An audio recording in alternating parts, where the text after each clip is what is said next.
Hello and welcome to Inside Indiana Business. I'm Gary Dick. Well, believe it or not, we are at the midpoint of 2023, 6 months down, 6 to go. So how is the Indiana economy faring in 2023? A quick snapshot shows the state's unemployment rate in May stood at 3.1%. Not much of a change from a non-adjusted 2.9% 1 year ago. Inflation a year ago was averaging 8.4% year over year. It's now down substantially to 2.9%, perhaps easing concerns of more Fed rate cuts and the potential for recession. Meantime, coming off a record 2022, economic development numbers for the first half of the year show $7.6 billion in capital investment from companies looking to expand or locate in Indiana. Those companies committing to more than 10,000 jobs. What grades would the Indiana economy get on a mid-year report card?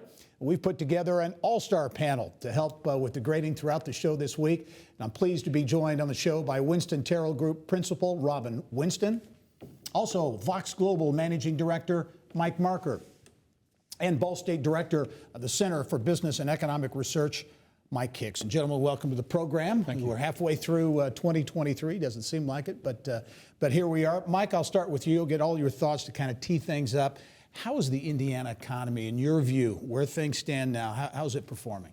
Oh, solid B. I mean, since the end of COVID, we've outperformed the nation. At least the first 2 years, 2021, did very well relative to the nation. GDP growth, unemployment rates dropped more quickly. GDP in manufacturing in particular really bounced back. So we've done well in that. A little bit softer in the last year as the manufacturing recovery has sort of eased a bit. But if you look at where we are now, historically low unemployment rates, inflation getting back down to target area, good time to be in business in Indiana or working in Indiana. Yeah. Robin, what's your take?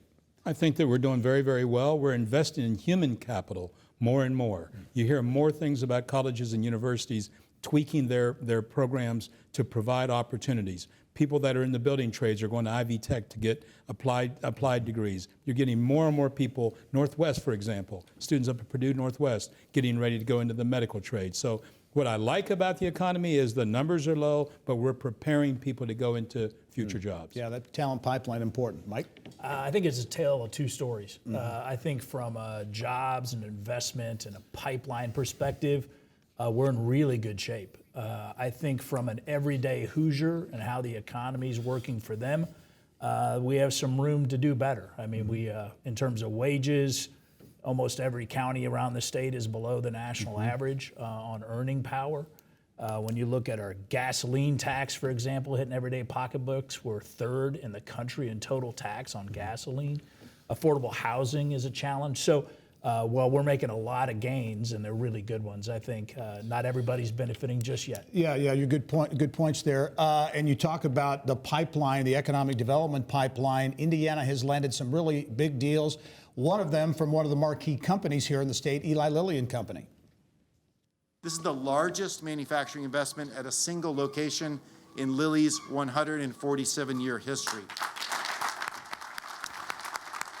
That's Lilly CEO Dave Ricks at the announcement, $3.7 billion investment in Lebanon. But I know we've got some video of a number of these projects. GM, Samsung, SDI, and New Carlisle, $3.5 billion. Stellantis, Samsung, SDI, and Kokomo, $2.5 billion. Skywater, the big semiconductor plant in West Lafayette. So those are a lot of wins. If they all come to fruition, we all hope they will, a lot of jobs and investment. Yeah, a lot of big wins for a lot of different geographies across the state. I mean, as Dave Ricks said, the largest investment for them in a single site anywhere in the history. That's huge. It's going to be really powerful for Lebanon and rural Boone County and other areas as well. And when you look at GM and Honda and others who invested significantly in the state already, as they continue to invest and expand and bring on new lines of business, it's really good news for Hoosier workers. Mike, what is your take on these wins? You know, last year, from a numbers perspective, the IEDC, Indiana Economic Development Corporation, set a record year. But now over and over, some of these projects are really big. Does that make a statement about the competitiveness of Indiana in your view? Well, it certainly does in that sector. So we have always done well in the very capital-intensive industries. And the problem for us is not that we're not getting these, is that they don't generally translate into a lot of jobs. They translate into a few really great jobs. You know, I would expect some of these Lebanon programs to be $100,000, $130,000 a year employment for a number of workers.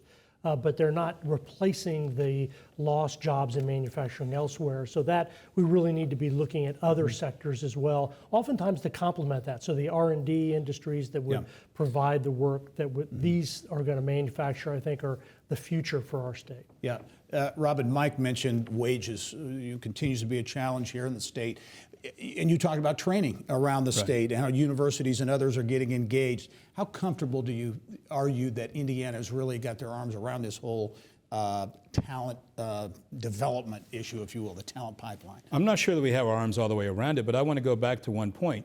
Remember, our president is the one that said we wanted semiconductors built in America to get away from the supply chain issues, get away from the national defense issues. A lot of the things that we're talking about in Indiana are the result of that effort and the major investments by the federal government in these things. As it relates to our talent pipeline, I'm glad that we did the thing with 21st Century Scholars, getting more and more of those kids to fill that out whenever they're in the program. Let's get our pipeline going to our colleges, our universities, so that we can have outstanding talent for the